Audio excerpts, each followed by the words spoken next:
जय हिंद साथियों, नमस्कार। स्वागत है आप सभी का आपके अपने YouTube channel Mukesh Mahendra education पर। सभी का मोस्ट वेलकम। सभी को राधे राधे, जय श्री कृष्णा।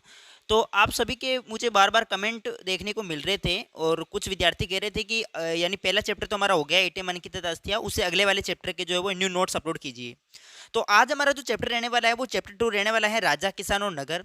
इस चैप्टर के कंप्लीट नोट्स इस वीडियो के अंदर हम देखने वाले हैं। बाकी प्यारे विद्यार्थियों, आपको कंप्लीट पूरे चाहिए तो आपको ऐप पर मिल रहे हैं। ऐप डाउनलोड कीजिएगा महेंद्र बिहावर कोचिंग प्ले स्टोर से। वहाँ पर आपको नोट्स दे रखे हैं। ठीक है, नोट्स आपको कंप्लीट मिल जाएंगे इतिहास के। और बाकी अगर आप कोर्स ज्वाइन करते हैं तो कोर्स में आपको तैयारी के साथ साथ आपको नोट्स वगैरह उसके अंदर फ्री मिल जाएंगे कोर्स में। ठीक है, तो वहाँ पर आप कर सकते हैं। बाकी इस चैप्टर के पूरे कंप्लीट नोट्स हम इस वीडियो के अंदर कवर करेंगे। राजा किसान और नगर ये हमारे चैप्टर का नाम है। सबसे पहले प्रिय विद्यार्थियों, यहाँ पे हम देखते हैं। सबसे पहले देखो, प्रिंसेप और पियदसी। ठीक है, यानी कि ब्राह्मी और ख्रोष्ट लिपि का जो सबसे पहले अर्थ निकाला था वो निकाला था जेम्स प्रिंसेप ने। किसने निकाला था? प्रिंसेप ने निकाला था। ठीक है, तो प्रश्न आता है पेपर के अंदर, यहाँ से छोटा प्रश्न पूछा जा सकता है। तो कि ब्राह्मी और ख्रोष्ट लिपि का अर्थ जो है वो सबसे पहले किसने निकाला था? तो 1838 में निकाला था जेम्स प्रिंसेप ने। याद रखना, वेरी इंपॉर्टेंट है। ये कौन थे प्रिंसेप? तो ये याद रखना, ईस्ट इंडिया कंपनी के ये अधिकारी थे। ठीक है, तो इस तरीके से आपको यहाँ पे याद रखना है। और ब्राह्मी और ख्रोष्ट लिपियों का जो है वो उपयोग जो है वो किस प्रकार से देखने को मिला है? तो इनका जो उपयोग है आपको देखने को मिलेगा अभिलेखों और सिक्कों में। ठीक है, और अधिकांश जो अभिलेख हमें देखने को मिले हैं उस पर पियदसी जो है वो नाम लिखा गया है। पियदसी का मतलब हो गया मनोहर मुखाकृति वाला राजा। ठीक है, और ये जो है पियदसी यहाँ पर अशोक के लिए जो है वो आया है। ठीक है, ये याद रखना है।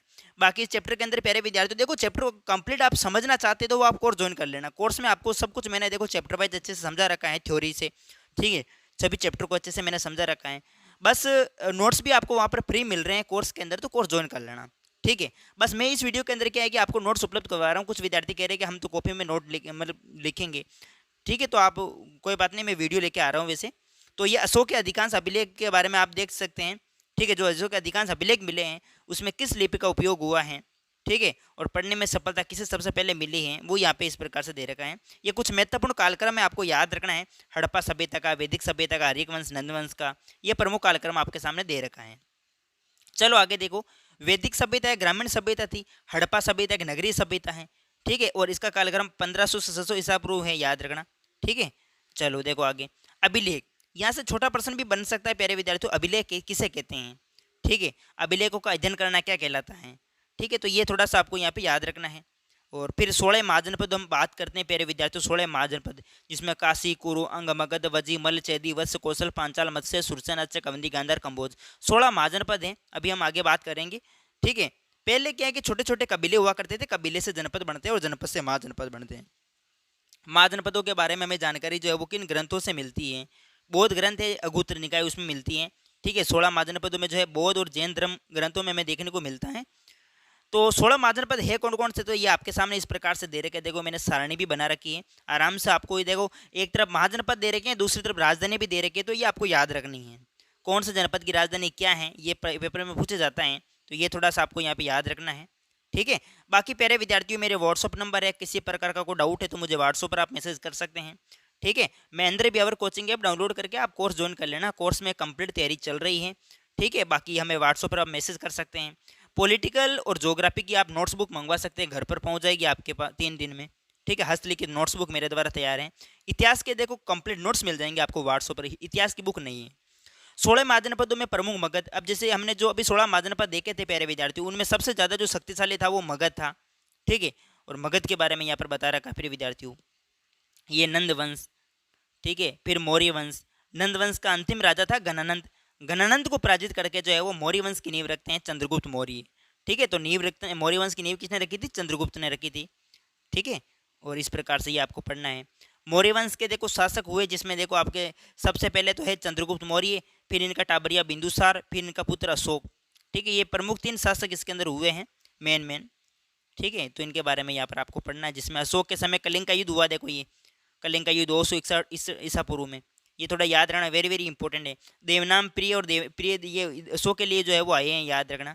ठीक है, चलो फिर देखो, इन्होंने जैसे कि प्रमुख जो है पहाड़ियों का निर्माण करवाया था। सुदामा, चापार, विशु झोपड़ी और करण। ट्रिक है सूचाविक, याद रखना। ठीक है, बराबर की पहाड़ियों में इन्होंने आजीविका के निवास हेतु 4 गुफाओं का निर्माण अशोक ने करवाया था। ये ट्रिक से याद रख सकते हैं। ठीक है। 10वें वर्ष राज्याभिषेक के 10वें वर्ष में बोध गया की यात्रा की, और राज्याभिषेक के 20वें वर्ष में लुम्बिनी कपिलवस्तु की दम यात्रा की थी इन्होंने। ठीक है। और मौर्य वंश के बारे में प्यारे विद्यार्थियों जानकारी प्राप्त करने के कौन कौन से स्रोत हैं, तो देखो एक तो साहित्यिक स्रोत हैं और एक पुरातात्विक स्रोत हैं। इन स्रोतों से हमें मौर्य वंश के बारे में जानकारी मिलती है। ठीक है। तो ये दोनों स्रोत इंपॉर्टेंट है। और मौर्य साम्राज्य के प्रमुख राजनीतिक केंद्र कौन कौन से, तो ये बता सकते हैं प्रमुख 5 राजनीतिक केंद्र हैं। फिर देखो एक समार्ता नामक अधिकारी होता था उस समय, उसके क्या प्रमुख कार्य होते थे। ठीक है। तो ये प्रमुख इनके कार्य हैं। ठीक है। उसमें किस मौर्य वंश में किस प्रकार से जो है वो सैन्य व्यवस्था थी। ठीक है। सेना किस प्रकार से हुआ करती थी, पे नौसेना का संचालन, यातायात, खान पान की देख रेख, सब अलग अलग सेना होती थी।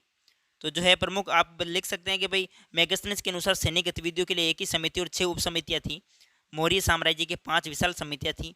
ठीक है। मैगस्थनीज की पुस्तक है इंडिका। इंडिका के बारे में इंडिका में ये सब कुछ हमें जानकारी मिलती है। ठीक है। तो ये देख सकते हो। फिर 6ठी शताब्दी ईसा पूर्व एक परिवर्तनकारी काल कहा जाता है। 6ठी शताब्दी ईसा पूर्व का जो काल है ना, वो परिवर्तनकारी काल है। परिवर्तन मतलब उसमें अनेक प्रकार के हमें बदलाव देखने को मिले। ठीक है। छोटे छोटे राज्यों का उसके अंदर उदय हुआ, नगरों का उदय हुआ, नगरों का विकास हुआ, उस समय लोहा का प्रचलन बढ़ा। ठीक है। सिक्कों का विकास देखने को मिला, बहुत सारे ग्रंथों की रचना हुई, नए राज्यों का निर्माण हुआ। इसलिए 6ठी शताब्दी ईसा पूर्व को एक महत्वपूर्ण परिवर्तनकारी काल कहा जाता है। ये लिख सकते हैं इस तरीके से। मौर्य साम्राज्य जो है वो कितना महत्वपूर्ण था, देखो ये भी इंपॉर्टेंट प्रश्न है भाई। मौर्य साम्राज्य जो है वो कितना महत्वपूर्ण था, ऐसा प्रश्न आ जाए तो ये आपको अच्छे से लिखना है। ठीक है। दक्षिण के राजा और सरदार के बारे में इस तरीके से, देवी के राजा, प्रयाग प्रशस्ति इंपॉर्टेंट है, यहाँ से प्रश्न आता ही आता है, पेपर में पूछा जाता है। प्रयाग प्रशस्ति किसने लिखी थी। ठीक है। और इसमें किसके बारे में जानकारी मिलती है, किस भाषा में इसकी रचना हुई, वेरी वेरी इंपॉर्टेंट है, जरूर याद रखना। और बदलता हुआ दृष्टिकोण में जिसमें जनता में राजा की छवि। ठीक है। पहले जैसे कि शासन जो चलता था वो राजा महाराजा का चलता था। भाई राजा के बारे में प्रजा क्या चाहती है, राजा के बारे में प्रजा क्या सोचती है। ठीक है। ये सब राजा किस प्रकार से पता लगा था, तो राजा अपना वेश धारण करके जो है वो प्रजा के बीच में जाता, जनता के बीच में जाता। ठीक है नहीं, और रूप चेंज करके जाता था। तो इस प्रकार से गत इंदु जाता कहता है, उसमें कुटिल राजा का वर्णन हुआ है, वो चैप्टर आगे हम पढ़ेंगे। बाकी ये जनता में राजा की उस समय किस प्रकार से छवि थी, तो ये इस तरीके से आप पढ़ेंगे तो आपको पता चल जाएगा। फिर उपज उस समय बढ़ाने के क्या तरीके थे प्यारे विद्यार्थी, उपज बढ़ाने के बहुत सारे तरीके थे। जैसे कि पहले जो है वो हल का भी इस्तेमाल हुआ। ठीक है। और लोग खेती करने लगे तो हल का प्रयोग करने लगे। तो इस तरीके से ये आप पॉइंट बाय पॉइंट लिख सकते हैं।